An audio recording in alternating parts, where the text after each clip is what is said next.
Eu quero já convidá-los a abrirem comigo as suas Bíblias no livro de Êxodo. Nós estamos numa série de pregações em Êxodo, e essa série de pregações é uma série de pregações de Páscoa, e nós estamos aprendendo da escravidão à aliança, e nós já começamos há alguns domingos, e agora nós estamos pulando lá para o capítulo 10. Então abra aí sua Bíblia em Êxodo 10, o versículo 20 em diante. Êxodo, o segundo livro da Bíblia, lá no Antigo Testamento, o capítulo 10, nós vamos ler a partir do versículo 20.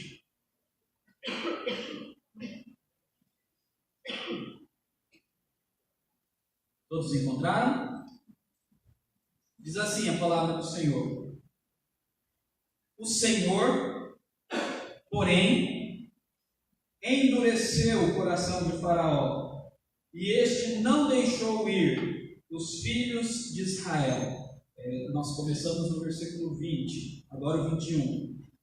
Então, disse o Senhor a Moisés: Estende a mão para o céu, e virão trevas sobre a terra do Egito, trevas que se possam apalpar. Estendeu, pois, Moisés a mão para o céu, e houve trevas espessas sobre toda a terra do Egito por 3 dias.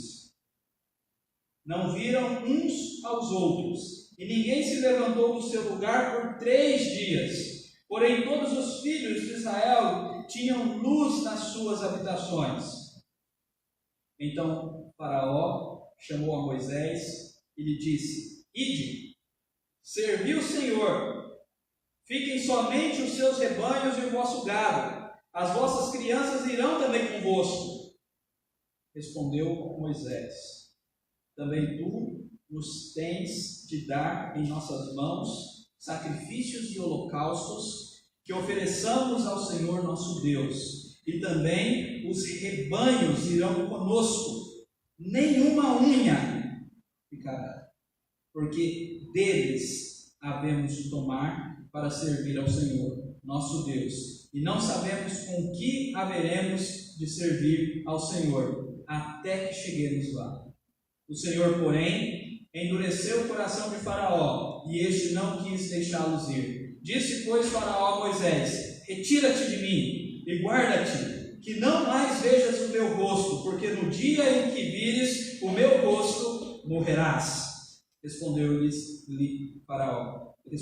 Moisés: Bem disseste, nunca mais tornarei eu a ver o teu rosto.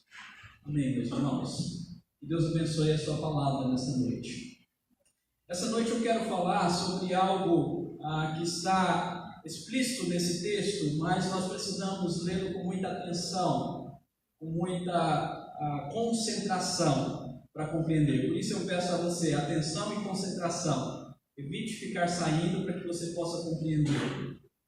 E nesse texto nós vemos uma salvação integral para uma adoração integral.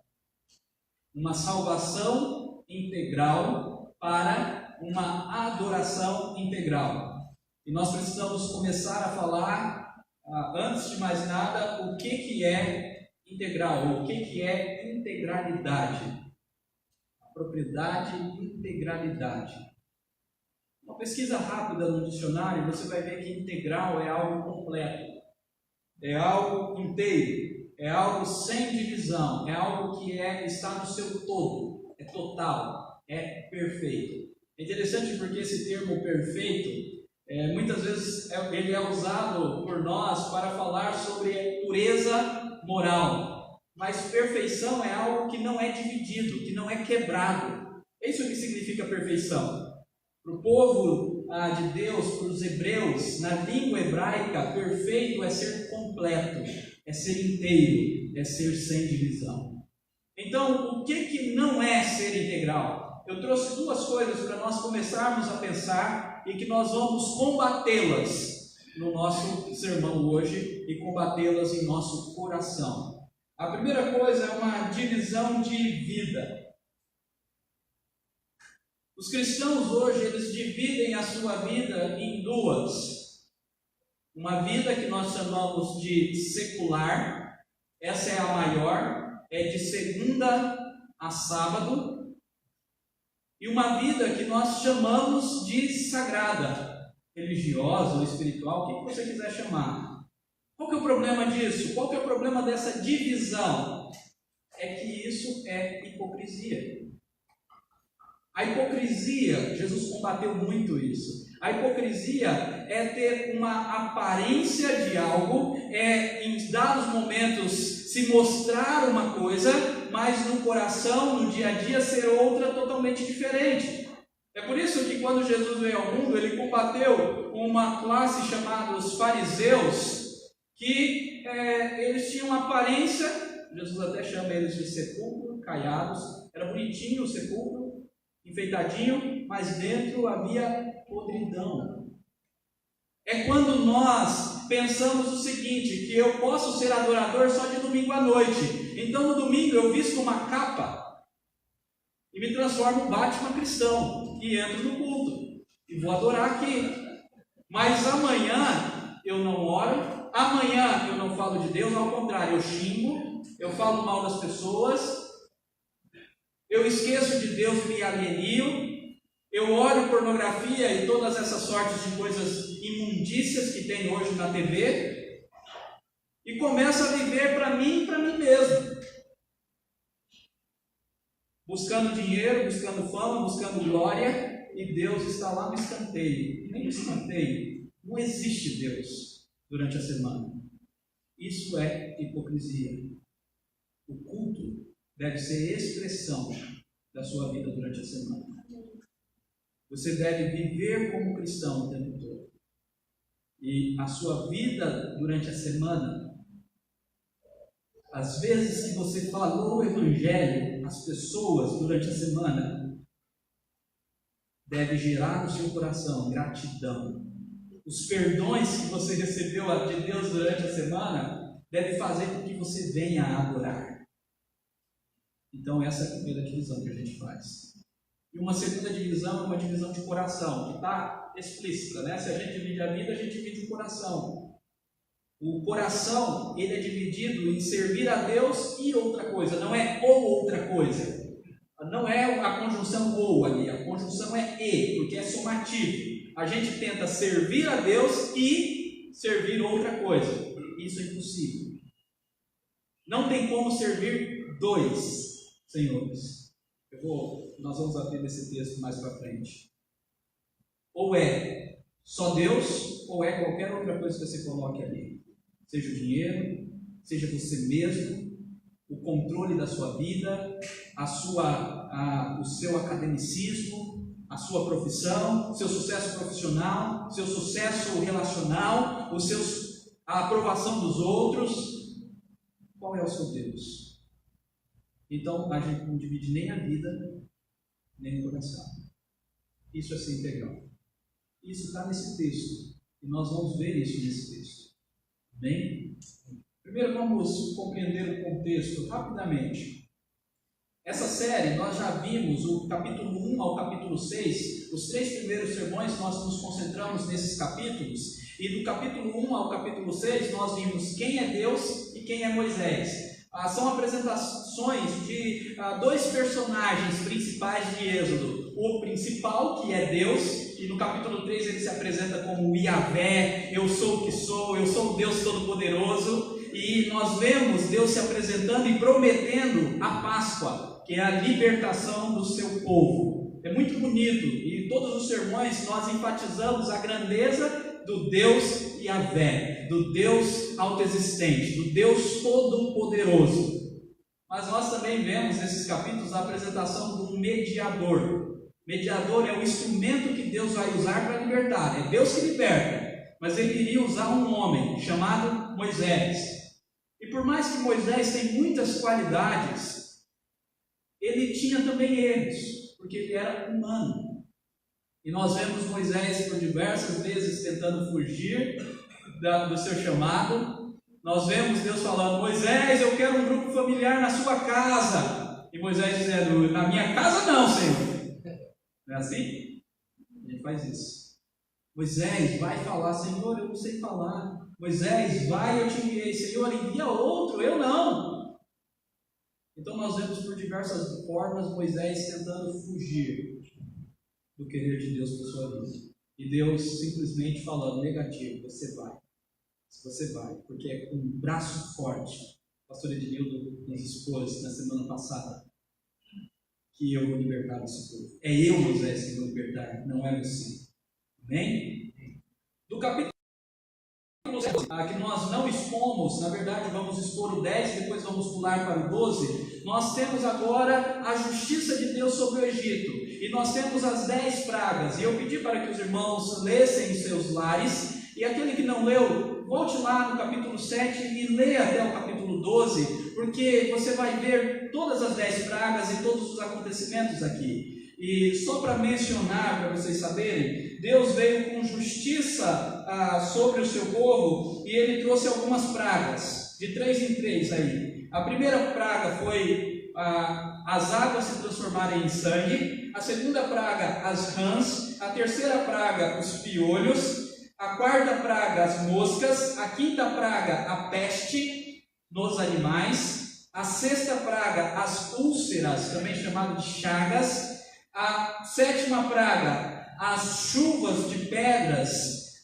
sobre os egípcios, a oitava praga os gafanhotos, a nona praga, que é a que nós estamos hoje, as trevas, e por último, a 10ª, a morte dos primogênitos.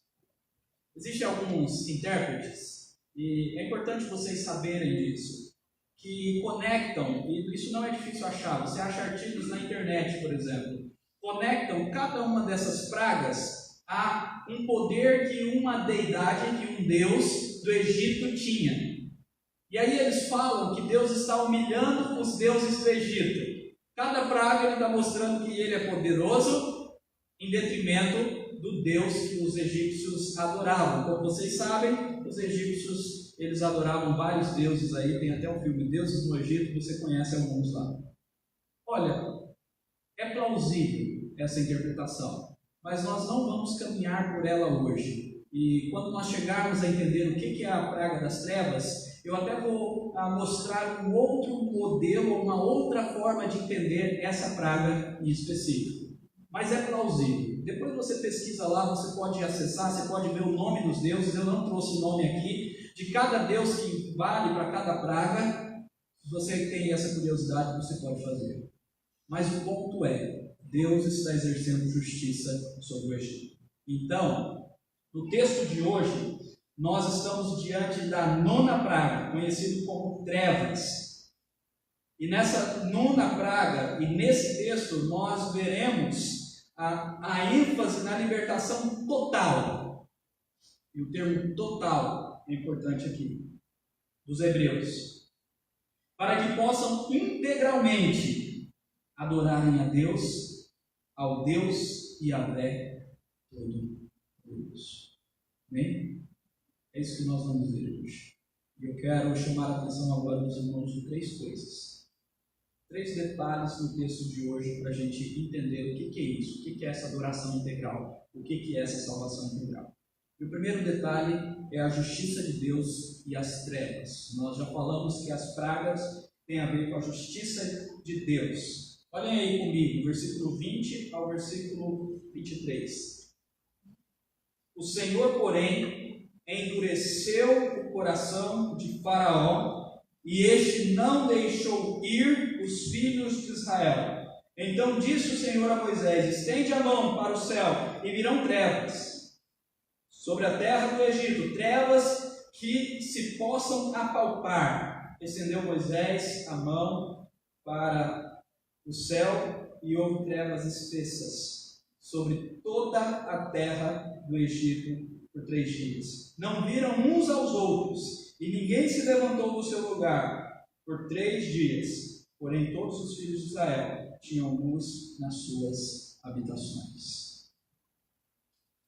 Aqui é importante, o texto está bem claro. Então nós vimos que Deus endureceu o coração de Faraó, pediu para Moisés estender a mão, veio trevas por 3 dias, tudo escuro. É interessante isso, trevas que a gente possa apalpar, tudo escuro, sem nenhuma luz, e ninguém do povo do Egito se levantou, porque não via nada, mas na terra do povo de Israel havia luz. As trevas por 3 dias era só sobre o povo do Egito.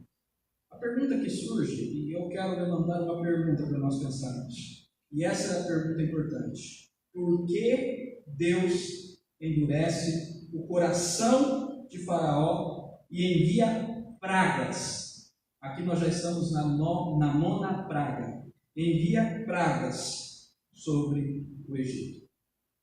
Por quê? Por que Deus faz isso? Nós temos no mínimo 2 respostas, podemos ter até mais, mas 2 respostas eu quero trazer. A primeira é por causa da justiça e do testemunho da glória de Deus, da justiça e testemunho de sua glória. Voltem aí comigo, lá no início das pragas, capítulo 7.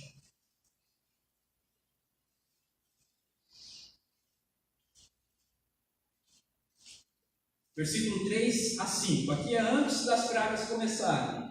Deus está falando a Moisés e a Arão. E ele diz, contrário, eu, porém, endurecerei. A pergunta é, por que Deus endureceu o coração de Faraó? Eu, porém, endurecerei o coração de Faraó e multiplicarei na terra do Egito os meus sinais e as minhas maravilhas. As pragas são chamadas de sinais e maravilhas. Faraó não vos ouvirá, e eu porei a mão sobre o Egito, e farei sair as minhas hostes. Agora aqui pode ser traduzido hostes como praga, como maldições. O meu povo, os filhos de Israel, da terra do Egito, com grandes manifestações de juramento. E saberão os egípcios que eu sou Yahvé, que eu sou o Senhor, quando estender eu a mão sobre o Egito e tirar do meio deles os filhos de Israel. Meus irmãos, nesse texto nós vemos 2 coisas muito claras. A primeira é a justiça, o julgamento de Deus sobre o Egito.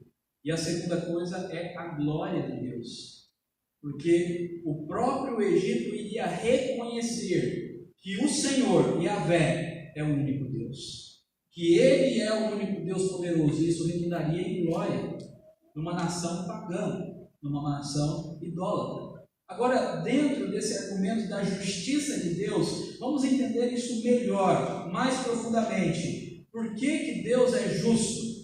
Então nós entendemos que a ira justa, a Bíblia diz que Deus se ira, e a sua ira não é igual à nossa ira, uma ira meramente de vingança, é uma ira justa. A sua ira justa é sempre contra a iniquidade.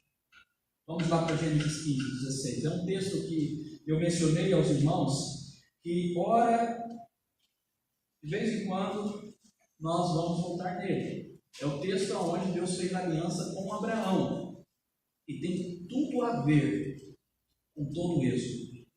E aqui, Deus fazendo a aliança com Abraão, mais que ele não esteja aqui falando necessariamente dos egípcios, mas no versículo 16, ele está falando sobre os amorreus, que eram aqueles povos que os judeus, depois que saíram do Egito, iriam expulsar da terra de Canaã. E olha o que o Senhor diz: na 4ª geração que eles estiverem no Egito, versículo 16 de Gênesis, tornarão para aqui, porque ainda, essa é a expressão que eu quero que vocês notem, não se encheu a medida da iniquidade dos amorreus. Como eu expliquei, aqui está falando do povo que seria expulso. mas serve também para o povo do Egito. Existe uma medida de iniquidade. O nosso Deus, ele é justo. E ele espera 400 anos para fazer a expulsão dos amorreus da terra de Canaã, porque essa medida de iniquidade ainda não havia se enchido. Mas quando se enche a medida de iniquidade, Deus vem com justiça. E é exatamente isso que está acontecendo no Egito. O povo pecou, e por muitos e longos anos o Egito adorou outros deuses, fizeram coisas ruins, agiram de maneira que não agrada a Deus, e de repente o copo se encheu e transbordou. E a última gota desse copo foi ter feito o povo de Israel escravo e ter mandado matar os filhos de Israel, para que eles não pudessem procriar e crescer. Então, a gota d'água da ira, do cálice da ira de Deus, caiu. E ele veio com justiça. O nosso Deus é justo. Agora, os irmãos devem entender que essa justiça é contra o pecado. Lá em Romanos 6, 23, esse você não precisa abrir, porque é um texto demasiadamente conhecido.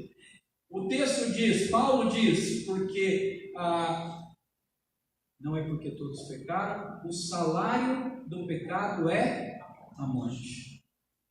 Claro que esse texto é gracioso. A segunda parte diz que o dom gratuito de Deus é a vida eterna.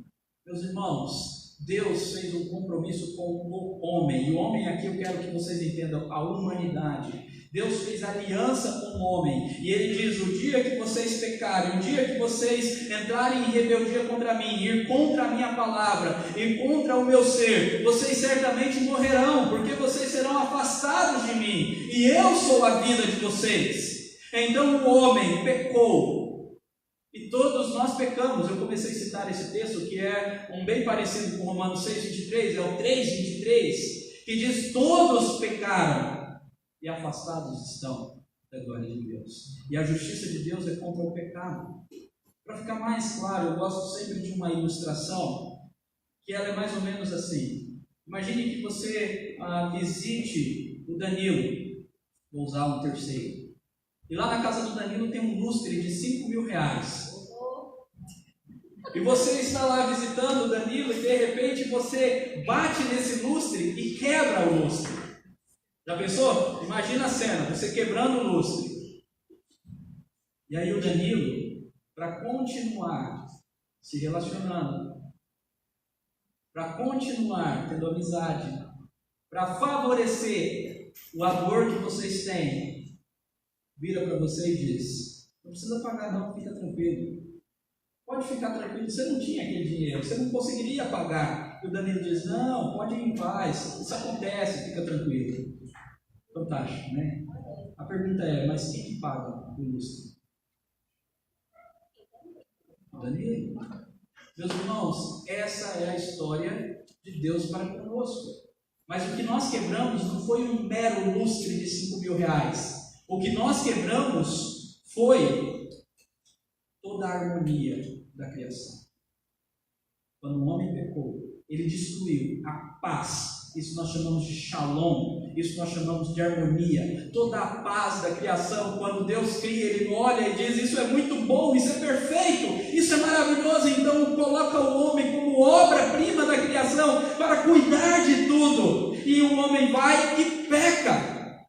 E destrói a criação, e destrói o seu interior, e destrói os relacionamentos, e destrói a sua intimidade com Deus. Ele quebra a criação. Ele começa a matar, ele começa a roubar, ele começa a adulterar. A própria terra, a própria natureza é amaldiçoada a produzir quiçaça, mato, para o homem ter que lavrar. Olha só que interessante, antes no Éden ela produzia alimento naturalmente, agora ela é uma inimiga do homem. O homem tem que lavrar com suor, o homem tem que trabalhar arduamente para poder comer. O homem destrói a beleza, ofusca a glória de Deus. O homem foi chamado a ser a imagem de Deus nesse mundo, e o homem corrompe a imagem de Deus de tal maneira que nós vemos maldade, que nós vemos guerras, que nós vemos assassinatos. Liga a sua TV meio-dia, você come assistindo essas coisas. Nós comemos assistindo essas coisas. Destruição, falta de amor, quebrou o que era inteiro. Vocês estão entendendo? Antes era completo, perfeito, agora está quebrado. A justiça de Deus sobre o homem, sobre o pecado, é por causa disso. Nunca diminua isso. É porque nós somos culpados de todas essas coisas. Mas sabe o que é maravilhoso? É que a semelhança do que o Danilo fez nessa história, Cristo também nos perdoa. E para nós entendermos isso, vamos perguntar outra coisa. Qual é a relação das trevas com a justiça e a ira de Deus? Lembra que eu falei para vocês que existem alguns estudiosos que conectam as pragas com os deuses do Egito? Que é plausível isso? E, por exemplo, as trevas pode ser conectada com o maior deus deles, que é Ra, o Amon-Ra, na época de Moisés. Ra é o deus do Egito que puxa o sol. Ele tem uma nave espacial. Quem assistiu o filme sabe o que eu estou falando. E ele puxa o sol para trazer todo dia para o sol brilhar. Então, quando vem as trevas, o Deus deles que está sendo humilhado é o maior Deus deles. É Ra, o Deus do sol.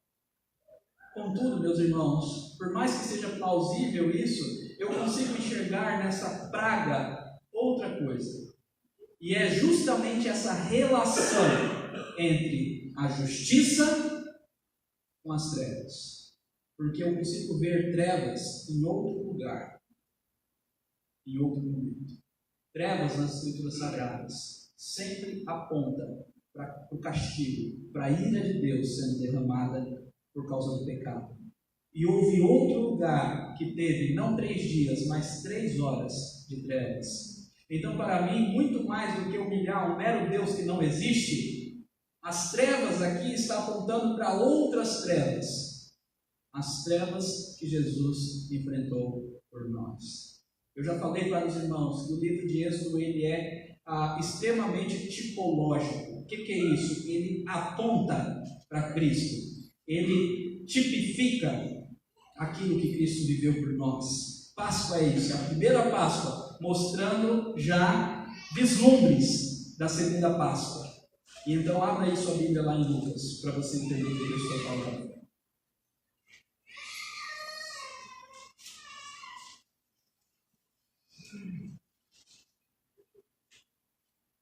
Lucas 23, o versículo 44. Cenas da crucificação.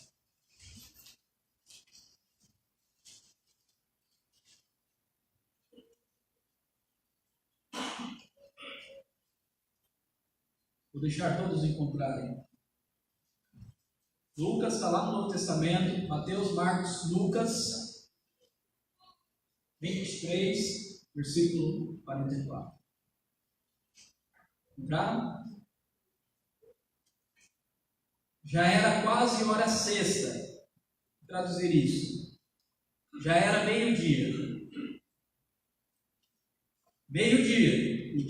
O horário que o sol está mais brilhante no céu. E escureceu-se. E escurecendo-se o sol. Existe uma outra versão que diz que o sol eclipsou. Escurecendo-se o sol, houve trevas sobre toda a terra, até a hora 9, até as 3 horas da tarde. Meus amados irmãos, não há como negar as semelhanças. Por mais que nós não podemos fazer analogia, mas claramente as trevas como juízo de Deus sobre o Egito tipifica, aponta para as trevas que Jesus recebeu sobre si como juízo também. Mas não porque ele pecou, mas porque ele estava pagando o preço dos nossos pecados. Por que nós não sofremos essas trevas? Por que nós não temos que pagar um lustre? Por que nós não temos que pagar por ter destruído a harmonia da criação, por ter quebrado nós mesmos e toda a criação, os relacionamentos? Porque o nosso Senhor Jesus sofreu as trevas por nós. Nunca diminua isso, meu irmão. Ali ele estava sofrendo o inferno por nós. Ali ele estava bebendo do cálice da ira de Deus por nós. O cálice que a gota d'água fez transbordar era o cálice que Jesus estava bebendo para nos perdoar. Por isso que ele ora antes, suando sangue, dizendo: se possível, passa de mim esse cálice. Mas eu vou até o fim, Senhor. Eu vou beber esse cálice. A condenação, o castigo, para restaurar, para renovar, para salvar pessoas e para restaurar a criação. É isso que Jesus fez por nós, meus irmãos. As trevas do castigo e da justiça de Deus estavam sobre Cristo. E então, quando ele disse: está consumado, o véu do templo se rasgou. E agora nós temos livre acesso a Deus. Isso é Páscoa. Amém? Em segundo lugar, nós vemos uma permissão parcial de Faraó. Volta aí para Êxodo. Versículo 24 de Êxodo. Êxodo 10, versículo 24.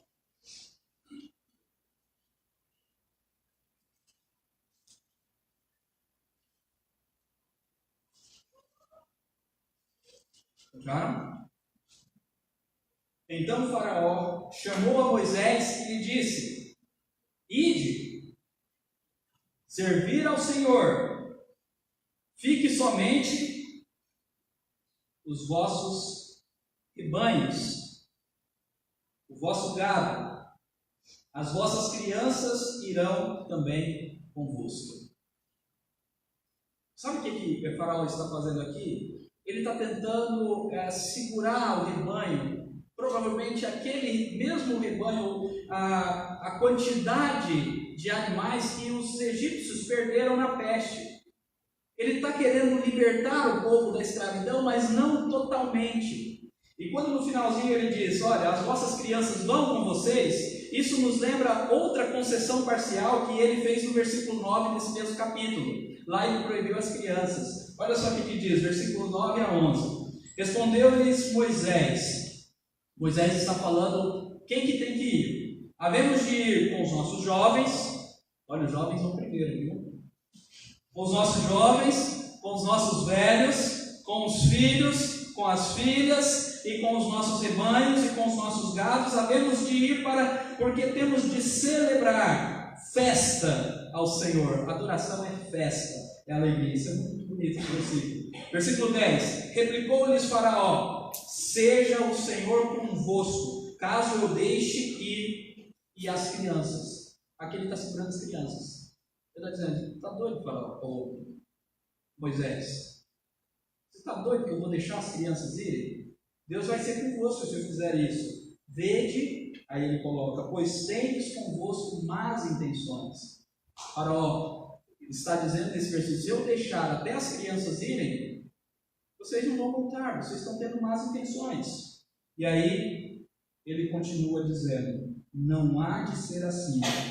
Ide somente vós, os homens, e servi ao Senhor, pois isto é o que pedistes. E os expulsaram da presença de Faraó. Faraó expulsou Arão e Moisés, por isso no plural. Faraó ele deu concessões parciais aqui. Primeiro ele deu a concessão parcial de ir somente os homens, mas ficar as mulheres e as crianças. E depois ele concedeu uma permissão parcial de ir apenas as pessoas, mas ficarem os bens, os animais. E isso é um problema. Isso é um problema. Faraó não pretendia libertar todo o povo. E não era esse tipo de salvação que o Senhor pretendia fazer. Deus não queria uma salvação parcial. Existe uma pergunta, e uma pergunta demasiadamente prática, que a gente pode pensar nessa atitude de Faraó. Como nós vemos essa atitude de Faraó nas pessoas da nossa época, nos cristãos da nossa época. Meus irmãos, por várias vezes eu vejo pessoas que querem servir a Deus, mas apenas parcialmente. Não querem entregar tudo a Deus. Não querem entregar o seu lar. Senhor, é só eu, só os homens. Mas os filhos, as esposas não. Ou pessoas que chegam diante de Deus e querem falar, não, Senhor, ó, é só eu e minha família, mas meus bens não. Não se consagram totalmente. Não se dedicam totalmente ao Senhor. E muitos estão no que nós chamamos em cima do muro. Essa imagem que estava desde o início aí é exatamente isso. É um cristão dividido. É um cristão em cima do muro. Eu fiz uma pergunta: cristãos em cima do muro com o coração dividido? Isso é possível? Tem uma história que a gente usa muito no evangelismo para com pessoas que estão tomando a sua decisão para Cristo, que é mais ou menos assim. Existia certo homem que estava ali em cima do muro, e de um lado estavam cristãos, e do outro estava o inimigo das nossas almas, sentado, cabeça baixa, quieto. E os cristãos toda hora falando, vem para o nosso lado, pula desse muro, vem para cá. E o inimigo sentado, quieto, sem falar nada. E aí aquele homem que estava em cima do muro começou a se incomodar com isso. E ele virou para o inimigo. Gente, isso é uma história. Não aconteceu. Não é bíblico. Ele virou para aquele inimigo e perguntou: por que você não me chama? Por que você fica aí sentadinho, quieto? Por que a semelhança dos cristãos que estão ali, chamando, gritando, sapateando, convidando, fazendo de tudo para eu ir para o lado deles, você não me chama para o seu lado, fica aí quietinho? E aí o inimigo virou para esse homem e falou: é porque o muro é meu. Meus irmãos, não existem cristãos em cima do muro. Não existe salvos em cima do muro. Deus quer um coração completo. A atitude de Faraó nos mostra uma atitude de tentar entregar para Deus algo parcial. Isso não existe, vai ser rejeitado, nós vamos ver no próximo ponto. Não tem como entregar o coração de maneira parcial a Deus. Não tem como de entregar meia vida. Não tem como de dividir a vida. Eu vou entregar para Deus no meu domingo, mas a vida no dia a dia eu não entrego. Eu vou entregar para Deus isso e aquilo, mas aquilo outro eu não vou entregar. Não existe isso, meus irmãos. Ou é tudo, ou é nada. É essa a grande verdade desse texto. Uma adoração parcial não é adoração. Tem um cântico que a gente cantou muito uns tempos atrás. Não existe, não se vive momentos de adoração. A adoração não é momentos. A adoração é uma vida. É integral. Ou você é cristão o tempo todo, ou você não é cristão. E você está se enganando. Ou você é de Cristo. Senhor é o nosso Senhor, é o nosso Salvador, é quem dirige os nossos passos o tempo todo, ou você não é de Cristo. O muro não é de Deus. Vocês entenderam? O que acontece então, logo após? Após nós vemos então Moisés insistindo na completa redenção do seu povo. Ficou escuro aí, mas o que está escrito aí é a completa redenção do povo. Olha só o que Moisés fala, responde, contesta Faraó. Versículo 25 e 26. Respondeu Moisés: também tu nos tem de dar em nossas mãos sacrifícios e holocaustos, que ofereçamos ao Senhor nosso Deus. E também nossos rebanhos irão conosco. Nenhuma unha ficará, porque deles havemos de tomar para servir a Deus, nosso Deus, e não sabemos com que havemos de servir ao Senhor até que cheguemos lá. Aqui, Moisés ele está enfatizando a redenção integral. Moisés está dizendo a Faraó que o próprio faraó daria os animais para sacrifício. E na verdade, quando nós vemos a história de Êxodo, o povo do Egito daria muito mais. Lá em Êxodo, no capítulo 3, voltem aí um pouquinho. Capítulo 3 de Êxodo, o versículo 19 a 22, o Senhor está falando exatamente isso, e ele diz que até joias o povo de Israel iria levar. Olha só o que diz, a partir do versículo 19.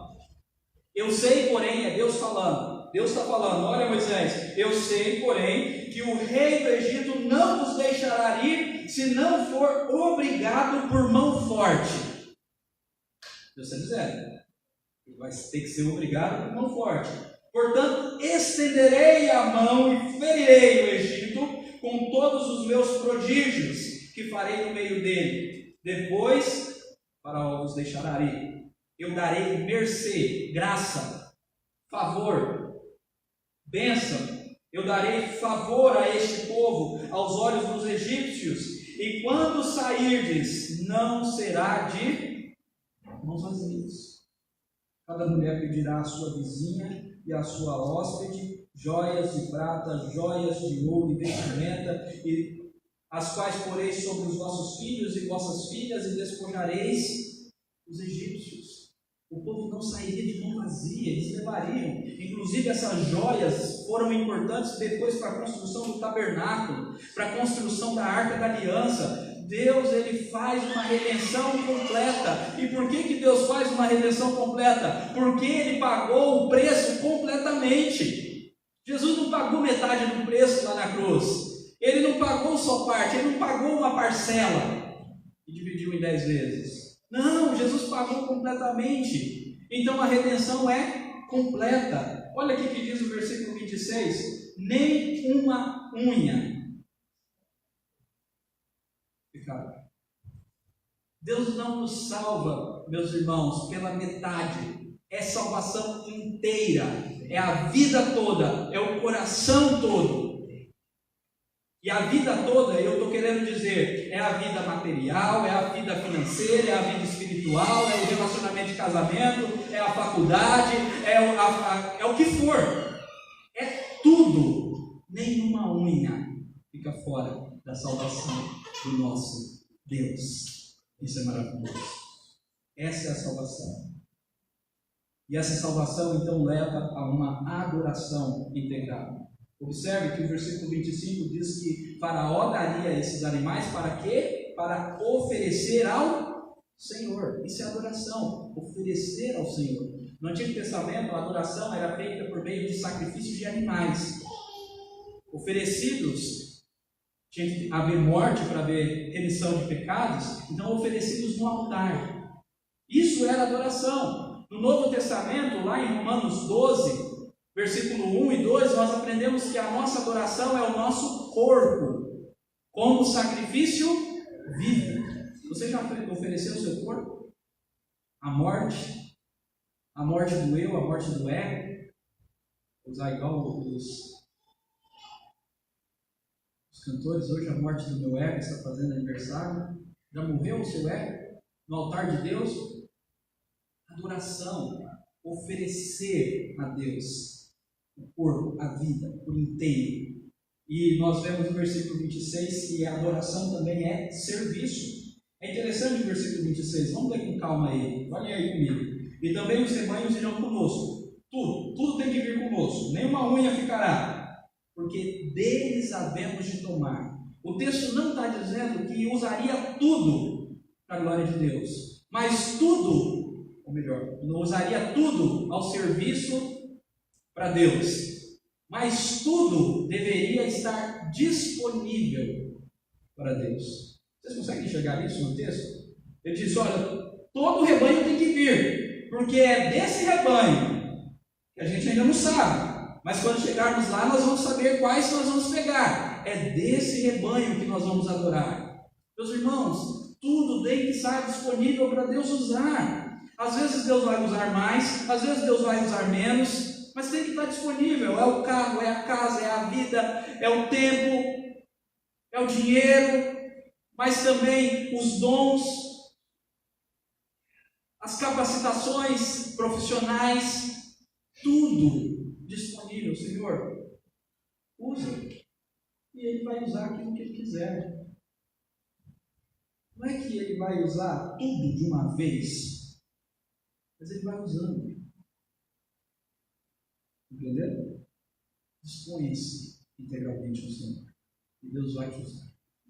Bem? Deuteronômio 6:5 é um texto bastante conhecido, que diz, é o grande mandamento: amarás, pois, o Senhor teu Deus de todo o teu coração, de toda a tua alma e de toda a tua força. Jesus acrescenta mais um: de todo o teu entendimento. É tudo. É todo o coração, é toda a alma, é toda a força, sem divisão. É isso que nós estamos falando aqui. E lá em Mateus 6:24, é um texto que nós já citamos, mas vale a pena relembrar ele. Diz: ninguém pode servir a dois senhores, porque há de aborrecer-se de um e amar o outro, ou se devotará a um e desprezará o outro. Não podeis servir, aí Jesus aplica as riquezas. Não podeis servir a Deus e às riquezas.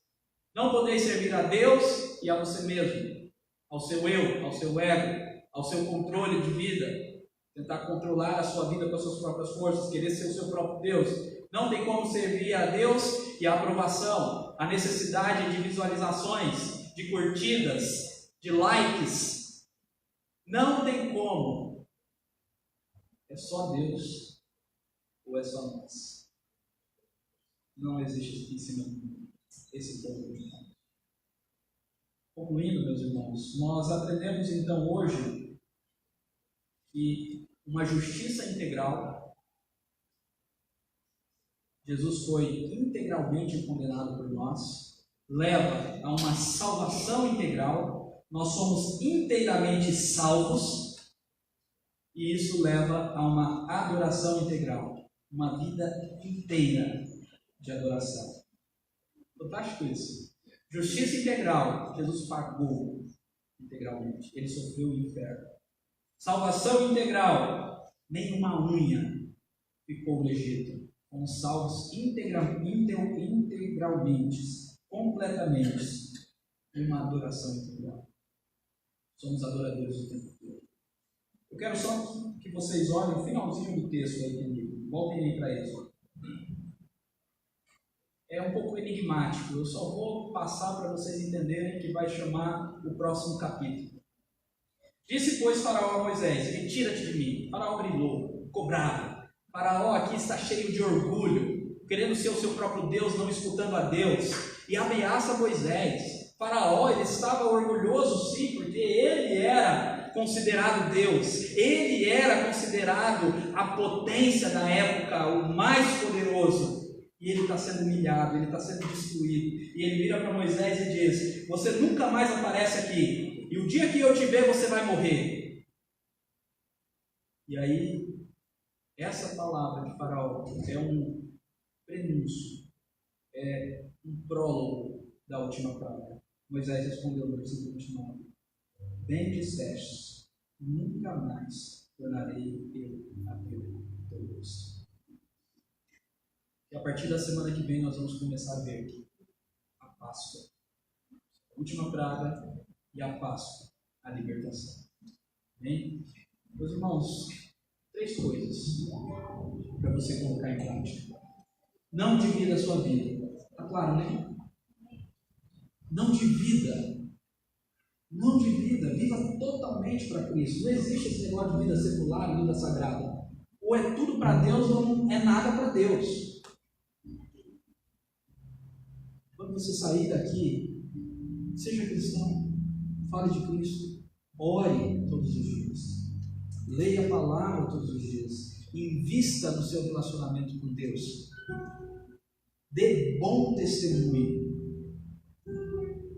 Os cristãos muitas vezes são conhecidos como alienados, difamadores, mal pagadores. Por quê? Por causa de um cristianismo dividido, não inteiro.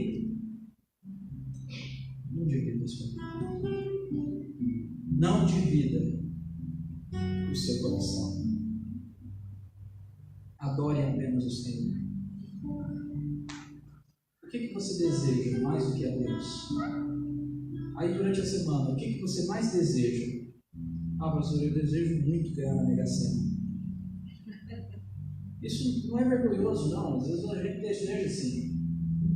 A Mega Sena essas coisas assim, elas aparecem no nosso celular, né?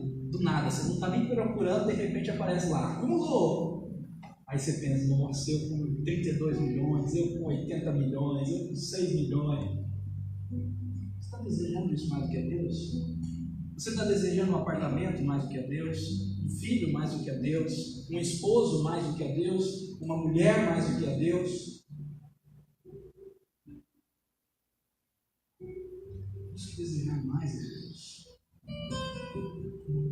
Essas coisas não serão acrescentadas ao Senhor Jesus. Buscai, pois, em primeiro lugar o reino de Deus. Adore, deseje todos os dias, não só no domingo, todos os dias. E por fim, saia de cima do muro. Se você está em cima do muro, se você ainda não se decidiu, não confessou, não disse, Senhor, seja o Senhor da minha vida. Este é o momento, meu irmão, saia do muro. Creia no Senhor Jesus Cristo, entregue-se totalmente a Deus. O grande problema, meus irmãos, é que nós queremos Jesus como Salvador, mas muitas vezes não queremos Ele como Senhor. Nós queremos que Jesus nos salve dos nossos pecados, mas não queremos segui-lo. Não queremos que Ele dirija as nossas vidas. Queremos continuar no controle das nossas vidas. Se arrependa disso, meu irmão. Entrega para Deus. É só Deus que pode ter o controle das nossas vidas. Jesus, Ele tem que ser sim o seu Salvador, mas Ele também é o seu Senhor. Ou Ele dirige a sua vida, ou o seu coração está dividido, cheio de idolatria. Deixa Jesus dirigir. Aquilo que você não está conseguindo entregar, entregue para o Senhor. Senhor, eu estou tentando e querendo escolher isso por conta própria, mas hoje eu entrego para o Senhor. O Senhor decide. Me dirige. Eu estou pronto.